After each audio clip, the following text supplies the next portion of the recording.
오늘 우리에게 주시는 하나님 말씀은 사도행전 15장 6절부터 11절까지입니다.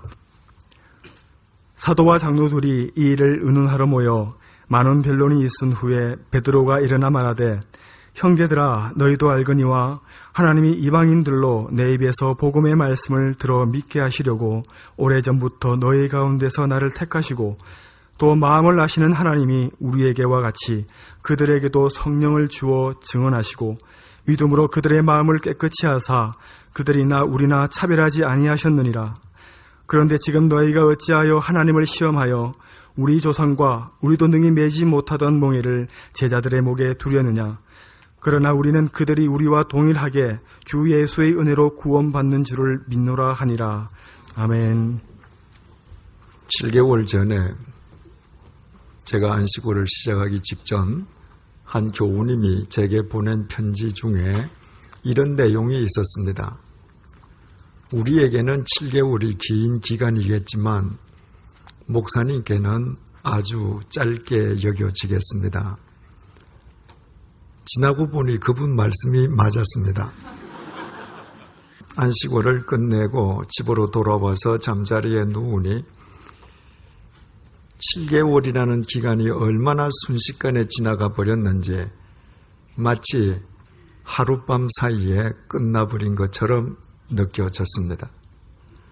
똑같은 7개월이라는 기간이 기다리는 여러분들에게는 길게 느껴진 반면에 안식월을 누리는 제게는 대단히 짧게 느껴졌던 것은 분명한 사실입니다.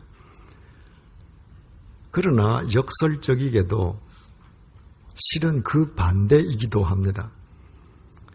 어떻습니까?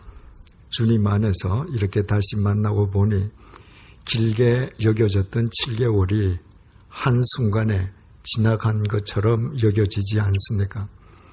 예전처럼 일주일 만에 다시 만나는 것처럼 생각되지 않습니까? 저는 그 반대입니다. 7개월이 한순간에 지나가 버린 것 같이 여겨지지만 실은 그 7개월은 210일이나 되는 날수만큼 30만 2,400분에 이르는 시간의 길이만큼 길고도 긴 시간이었습니다. 똑같은 시간이 한편으로는 길게 여겨지고 다른 한편으로 짧게 여겨지는 것은 시간을 인식하는 관점의 차이 때문입니다. 시간 그 자체의 속도는 이 세상에서 그 무엇보다 빠릅니다. 오죽하면 3,400년 전에 이 땅에서 살았던 모세도 시간이 날아간다고 탄식했겠습니까? 그러므로 시간 그 자체의 관점만으로만 본다면 7개월이든 7년이든 70년이든 다 똑같이 순식간에 사라져버리고 맙니다. 그러나 의미의 관점에서 본다면 이 세상에 짧은 시간은 있을 수 없습니다. 시간 그 자체의 관점으로 보면 1000년도 하루처럼 순식간에 사라져버리지만 의미의 관점에서 본다면 베드로의 증언처럼 하루가 1000년처럼 길어질 수도 있는 것입니다. 어떻습니까? 한편으로 순식간에 사라져버린 것 같은 그 7개월이 곰곰이 생각해보면 여러분께나 제게나 충분한 의미를 지니기에 얼마나 소중하고 값진 시간들이었습니까? 매주일 정한조 목사님의 설교를 통해서 또 다른 영적 샘물을 맛보고 각자 자기 영적 지경을 넓혀가기에 지난 7개월은 얼마나 값진 기간이었습니까? 올해 우리 교회의 표어는 여호와를 기다릴지어다입니다. 그래서 안식월을 시작하기 전에 저는 마지막 설교 시간을 통해서 담임 목사가 없더라도 하나님께서 당신의 몸된 교회를 어떻게 친히 책임져 주시는지, 교회가 불신의 대상으로 전락한 이 어두운 시대 속에서 하나님께서 우리 교회 미래를 어떻게 세워 가시는지 겸손하고 설레는 마음으로 하나님의 손길과 섭리를 다 함께 기다리자고 말씀드렸습니다. 그리고 지난 7개월 동안 담임 목사가 없어도 하나님께서 당신의 몸된 교회를 더욱 아름답게 책임져 주심을 우리 모두 확인하면서 이 시대의 역사 속에서 우리 교회가 나아가야 할 바른 방향이 무엇인지 바르게 분별하고 읽을 수 있었습니다. 이런 관점에서 지난 7개월은 순식간에 사라져버린 덧없는 한순간이 아니라 7년만큼이나 길고도 값진 의미 있는 나날들이었습니다. 안식월 첫 달인 2월 달에는 안식월을 시작하기 전에 말씀드린 것처럼 아랍에미레이트의 두바이 그리고 사우디아라비아 리야드를 다녀왔습니다. 그때는 튀니지에서 시작해서 이집트의 독재자 무바라크 정권을 붕괴시킨 자스민 혁명의 열기가 리비아를 거쳐서 중동까지 막 뒤흔들기 시작할 때였습니다. 중동의 바레인, 요르단, 시리아도 매일 민주화 시위의 소용돌이 속에서 들끓고 있었습니다. 아랍에미레이트와 사우디아라비아 역시 중동 땅에 있는 만큼 어디를 가든지 일촉즉발의 위기감을 느낄 수 있었습니다. 3월부터 5월까지 3달 동안은 일본 오키나와에서 지냈습니다. 안식월을 시작하기 전에 안식월 동안 평소 제가 쓰고 싶었던 책을 쓸까 하는 생각도 했었습니다. 그러나 그러지 않아도 약한 제 체력이 작년부터 급격하게 악화된지라 제 2기 사역을 위해서는 안식보다 더 중요한 것이 없다는 판단으로 안식월 동안에는 안식하는 것 이외에는 아무것도 하지 않겠다는 마음으로 일본 오키나와에 갔습니다. 그러나 3월 11일 일본 동북부 지방을 강타한 진도 9.0의 최악의 지진으로 인한 쓰나미는 해당 지역을 삽시간에 초토화시켜버리고 말았습니다. 오키나와가 일본 본토에서 떨어져 있긴 하지만 매일 TV와 신문을 통해서 재난을 당한 지역의 비극적인 뉴스를 접하고 본토에서 물자가 제대로 공급되지 않아서 오키나와의 슈퍼에서도 생수와 같은 생필품의 판매 제한이 이루어지는 것을 직접 경험하면서 일본 체류 3달 동안 사상 유례 없는 재난을 당한 일본인들의 고통과 아픔에 동참하지 않을 수 없었습니다. 그 이후에 6월부터 8월까지 3달 동안은 독일 두셀도르프 북쪽 90km 지점에 자리 잡고 있는 작은 시골 마을 보르켄에서 있었습니다. 지진의 후유증으로 고통당하고 있는 일본을 떠나서 찾아간 독일은 야채를 통해서 사람들에게 전염되는 인간 생명에 치명적인 슈퍼박테리아로 홍역을 치르고 있었습니다. 한동안 야채를 조심스럽게 먹어야만 했습니다. 게다가 독일 기상청 40년 만에 독일에 여름 한파가 몰아닥쳤습니다. 그래서 분명히 여름인데도 여름이 아니었습니다. 제가 체류하던 보르켄이라는 마을은 약간 북부 독일 지역에 있는 작은 시골인데 그곳에 있는 현지 독일인들이 대낮에 해가 없으면 겨울 파크를 입고 다닐 정도였습니다. 제가 10년 전에 3년 동안 살았던 스위스 제네바는 6월부터 8월까지 3달 동안 날씨가 덥습니다. 그래서 제네바나 보르켄이나 똑같은 유럽 땅에 있기 때문에 제네바처럼 보르켄도 같은 날씨일 것이라고 생각하고 한 여름 옷만 들고 간 저는 독일 체류 3달 내내 난생 처음으로 여름 추위와 사투를 벌였습니다. 지금부터 17년 전인 1994년에 저는 당시 목회하던 주님의 교회에서 1년 동안 안식년을 가졌습니다.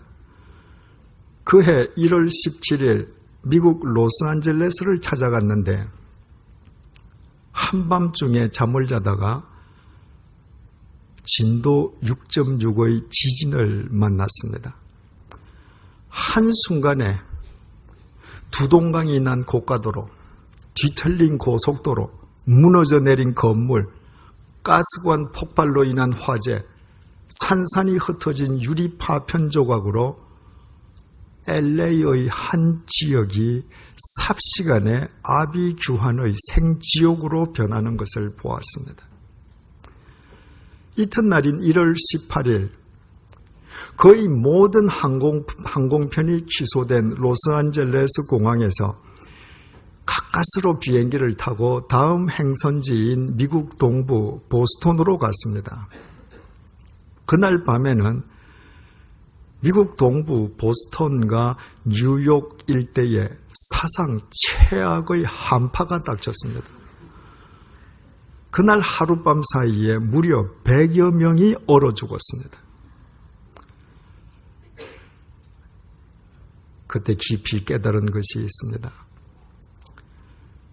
이 세상 그 어디에도 참된 안식처는 없다는 것입니다. 그리고 그때로부터 17년이 지나서 올해 7 동안 안식월을 가지면서 중동에서, 일본에서, 독일에서 그때의 깨달음을 새삼스럽게 재확인했습니다. 참된 안식은 이 세상 어느 특정 공간에 있지 않습니다. 안식을 찾아서 세상 곳곳을 누비고 다닌다 해도 잠시 동안 육체의 쉼만 얻을 수 있을 뿐입니다. 육체가 쉼을 얻고 강건해진다 할지라도 세월의 흐름과 더불어 육체는 쇠퇴하다가 소멸되고 만다는 의미에서 모든 육체는 다 동일합니다. 아무런 차이가 있을 수 없습니다.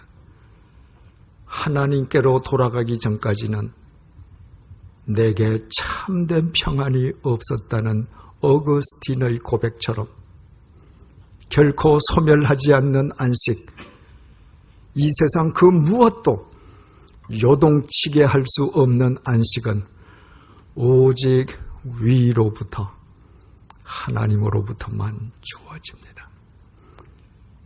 내가 쉼을 얻고 내 육체가 강철처럼 강하다 할지라도 내 마음속이 세상 번민의 풍파로 요동치고 있다면 비록 내가 고대 광실 속에서 산다 할지라도 내 인생은 폭풍 속의 이력 편주와 다를 바가 전혀 없습니다. 그러나 비록 내 몸이 지진과 폭풍의 한가운데에 떨어져 있다 할지라도 하나님과 바른 관계를 맺고 있으면 위로부터 주어지는 참된 안식을 이 세상 그 무엇도 뒤흔들지 못합니다.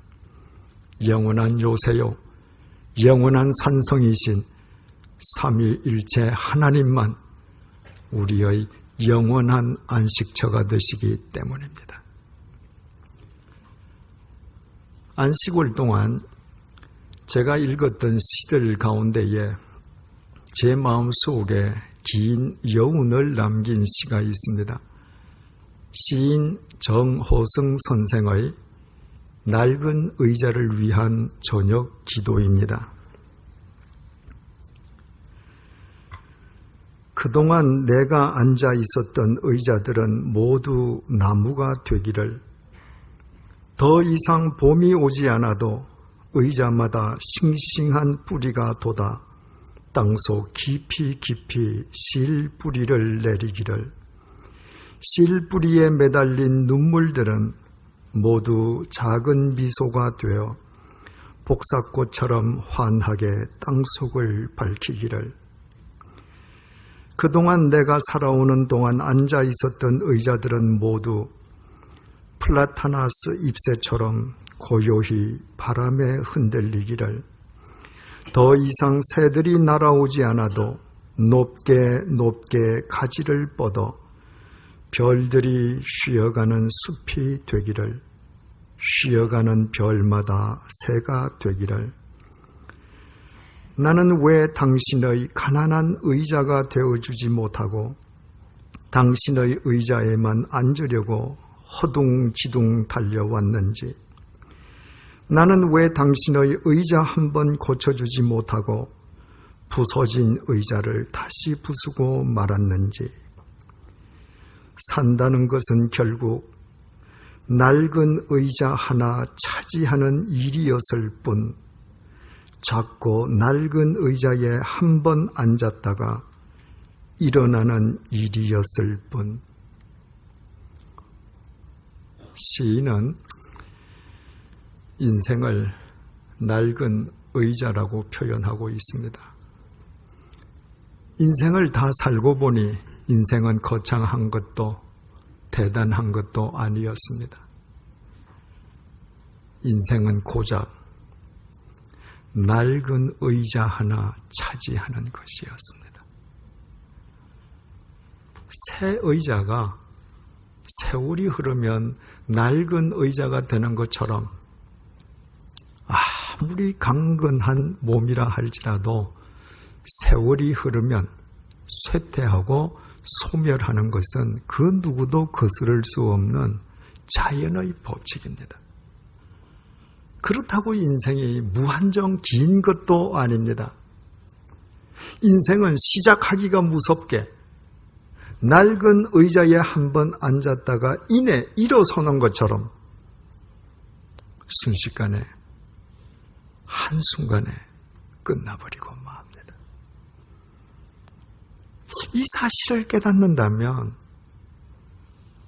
내 인생 의자가 더 낡아지기 전에 비록 지금 낡았을 망정 누군가와 더불어 삶과 행복을 함께 나눌 수 있도록 내 의자를 바르게 일구고 가꾸어 가야 하지 않겠습니까? 그러나 사람들은 그렇게 하지 않습니다. 헛된 욕망으로, 부질없는 자기 성질로, 까닭없는 분주함으로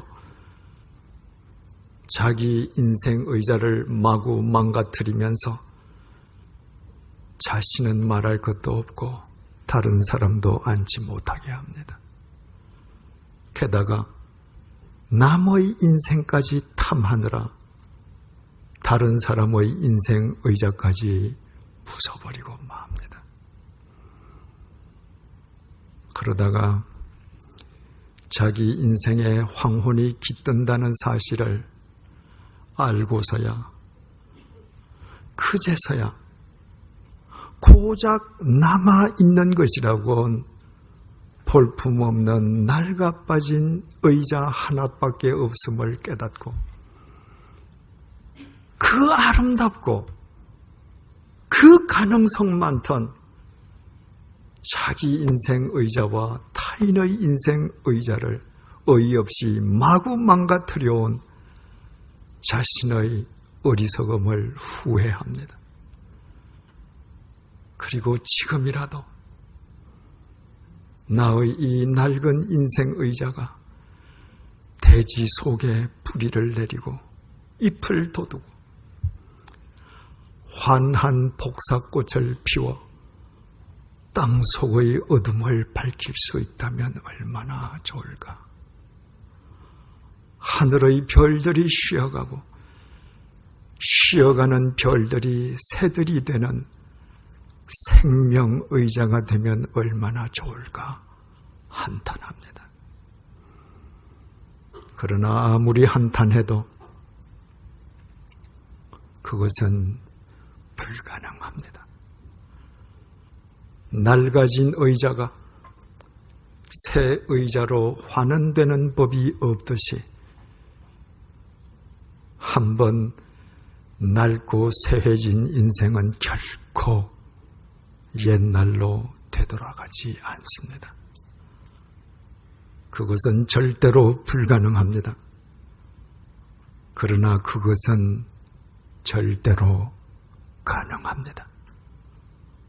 자기 능력 안에서는 절대로 불가능하지만 예수 그리스도 안에서는 절대로 가능합니다. 오늘 본문이 우리에게 주는 메시지가 바로 이것입니다. 우리가 4주째 함께 살펴보고 있는 오늘의 본문은 제1회 예루살렘 공의회에 대한 증언입니다. 2000년 기독교 역사상 최초로 개최되었던 예루살렘 공의회의 주제는 이방인에 대한 할례 여부였습니다.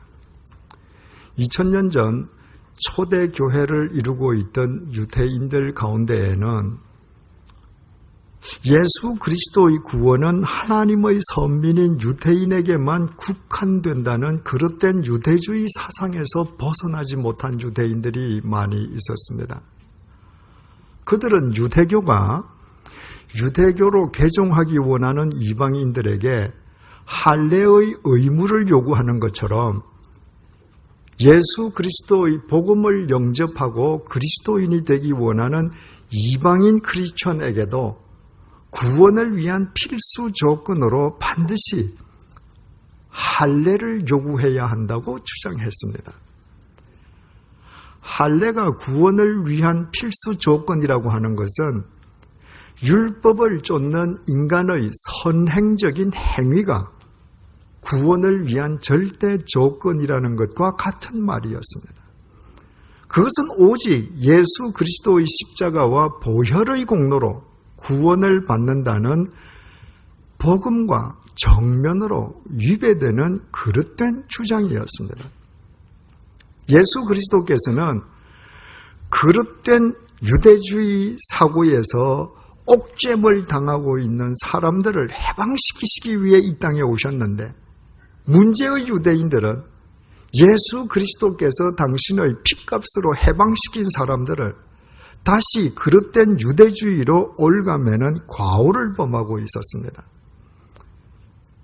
예루살렘 공의회가 시작되고 문제의 유대인들이 자신들의 주장을 펼치는 것을 베드로가 끝까지 다 들은 뒤에 마침내 베드로가 일어섰습니다. 베드로는 하나님께서 자신을 들어 할례도 받지 아니한 가이사라의 이방인 고넬료 일행에게 어떻게 구원의 은혜를 거저 베풀어 주셨는지를 소상하게 밝힌 뒤에 문제의 유대인들을 이렇게 질타했습니다. 본문 10절입니다. 그런데 지금 너희가 어찌하여 하나님을 시험하여 우리 조상과 우리도 능히 매지 못하던 멍에를 제자들의 목에 두려느냐. 하나님께서 해방시켜 주신 이방인 그리스도인들에게 그릇된 유대주의의 멍에를 다시 덧씌우려는 그 문제의 유대인들이 베드로가 보기에는 정호성 선생의 표현을 빌린다면 하나님을 믿는다면서도 하나님보다 자기 자신을 더 믿으면서 자기 인생 의자와 타인의 인생 의자를 동시에 망가뜨리는 영적 테러리스트에 지나지 않았습니다.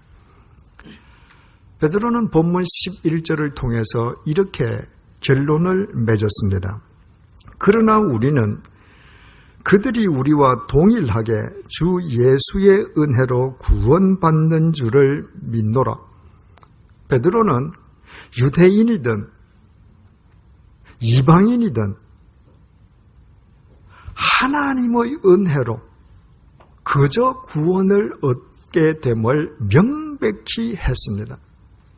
그것은 구원의 근거가 구원받는 사람의 자격에 있는 것이 아니라 구원을 거저 베풀어 주시는 하나님의 일방적인 은총에 기인한다는 복음의 본질적인 재천명이었습니다.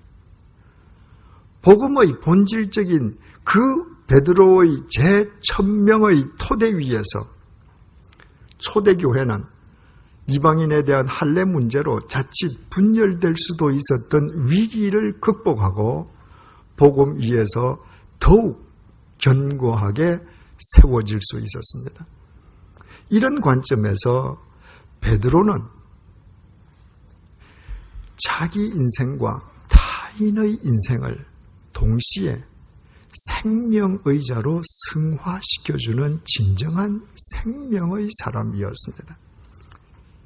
할례 문제를 놓고 기독교 역사상 최초로 예루살렘 공의회가 열리게 된 것은 안디옥 교회를 목회하던 바울이 바로 그 할례 문제를 들고 예루살렘 모 교회를 찾아갔기 때문이었습니다. 당시 바울은 학력, 경력, 출신 배경 등 모든 면에 걸쳐 유대 사회 엘리트 중의 엘리트였습니다. 그런데 그 엘리트 바울이 자기가 목회하는 안티옥 교회에서 촉발된 이방인에 대한 할례 여부 문제를 해결할 수 없었습니다. 이방인으로 구성되어 있는 안티옥 교회 교인들이 바울의 모든 말은 경청하면서도 이방인들은 할례를 받지 않으면 구원받지 못한다는 그 거짓 가르침에 현혹되어 자신들의 구원과 관련된 문제만큼은 바울의 권위를 인정할 수 없었던 것입니다. 그 이유는 간단했습니다. 바울은 예수님께서 이 땅에 계실 때 예수님으로부터 직접 부르심을 받은 직계 제자가 아니었기 때문입니다.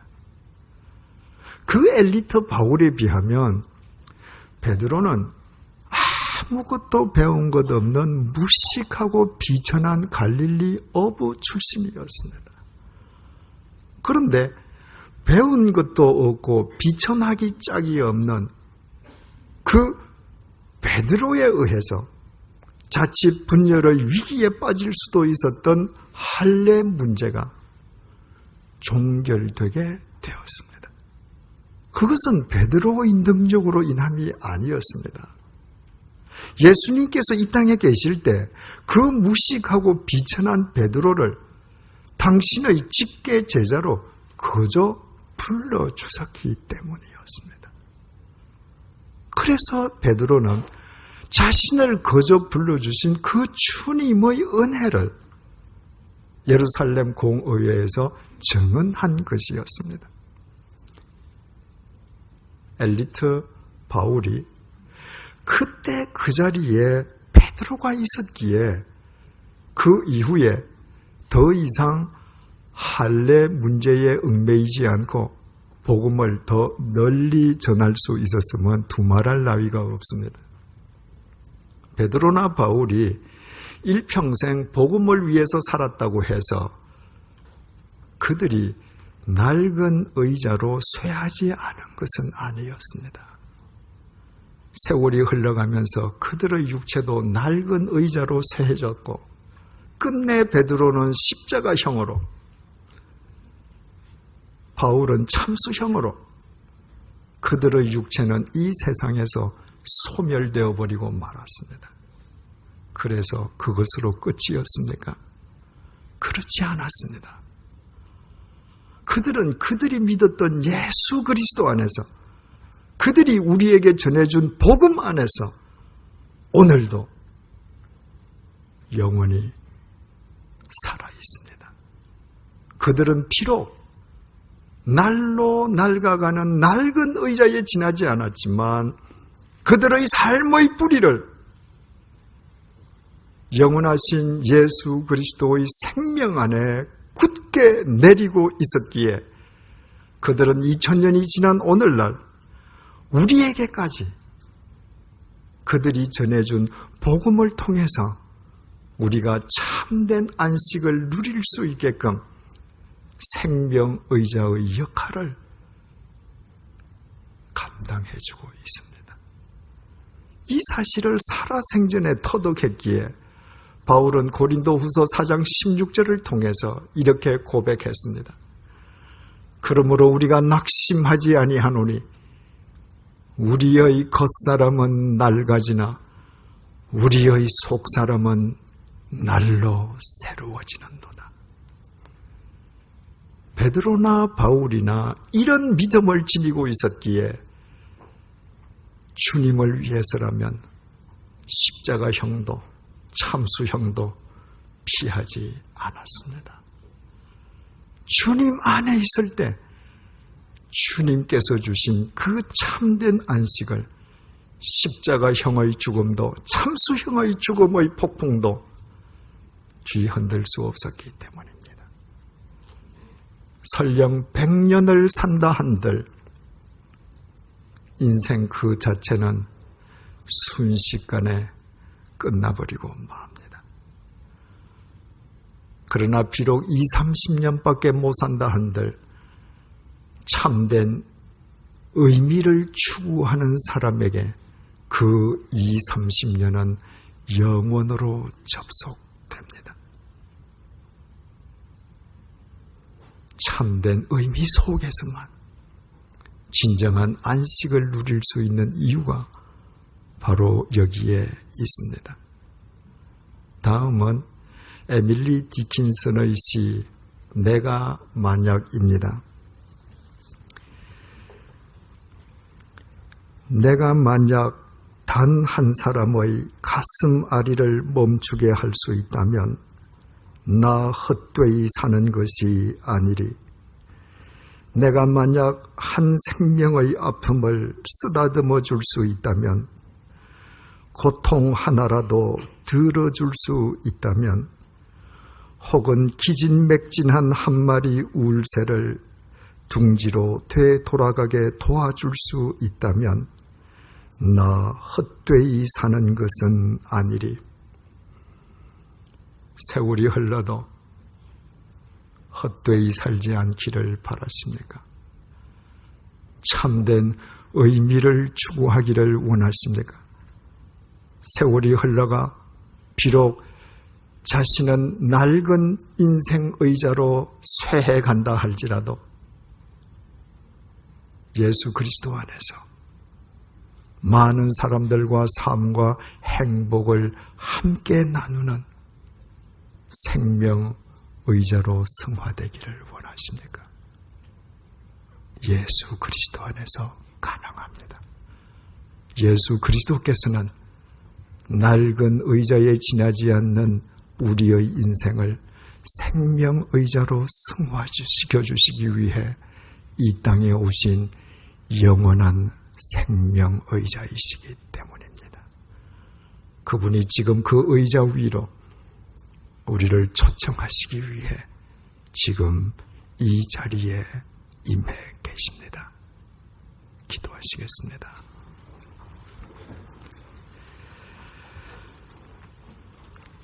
인생은 고작 낡은 의자 하나 차지하는 것일 뿐인데 그것도 작고 낡은 의자에 한 번 앉았다가 일어나는 것처럼 순식간에 끝나는 것일 뿐인데 그동안 나는 그 낡은 의자가 모든 것인 양 그 낡은 의자 자체를 목적으로 삼아왔습니다. 나의 인생 의자는 다른 사람과 삶을 나누어 본 적이 없었고 나는 내 의자는 말할 것도 없고 타인의 의자마저 망가뜨리는 어리석은 삶을 살아왔습니다. 그래서 내 육체는 돌처럼 강건해도 마음속에는 참된 안식이 없었습니다.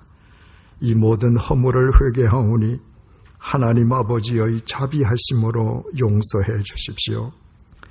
시간 그 자체는 지금 이 순간에도 살같이 날아가고 있습니다. 우리의 코끝에 호흡이 있는 동안 헛되지 않는 삶, 진정 의미 있는 삶을 살기를 소망합니다. 수고하고 무거운 짐진 자들아 다 내게로 오라. 내가 너희를 쉬게 하리라고 우리를 초청하시는 주님의 음성에 이 시간 귀 기울이게 도와주십시오. 십자가의 죽음과 부활을 통해 우리를 위한 영원한 생명의자가 되어주신 주님의 그 의자 위에 우리 모두 믿음으로 앉게 해 주십시오. 주님의 그 의자 위에서 우리의 겉사람은 낡아지나 우리의 속사람은 날로 새로워지게 해 주십시오. 주님의 그 의자 위에서 낡아 빠진 우리 인생 의자가 수많은 사람과 더불어 삶을 나누는 넉넉한 생명의자로 승화되게 해 주십시오. 주님의 그 의자 위에서 이 세상 그 어떤 소용돌이가 우리에게 몰아친다 해도 참된 안식을 누리게 해 주십시오. 그리하여 우리 인생 길이의 길고 짧음에 상관없이 우리 각자의 인생이 주님 안에서 날마다 영원한 의미로 축적되게 해 주십시오. 예수님의 이름으로 기도드립니다. 아멘.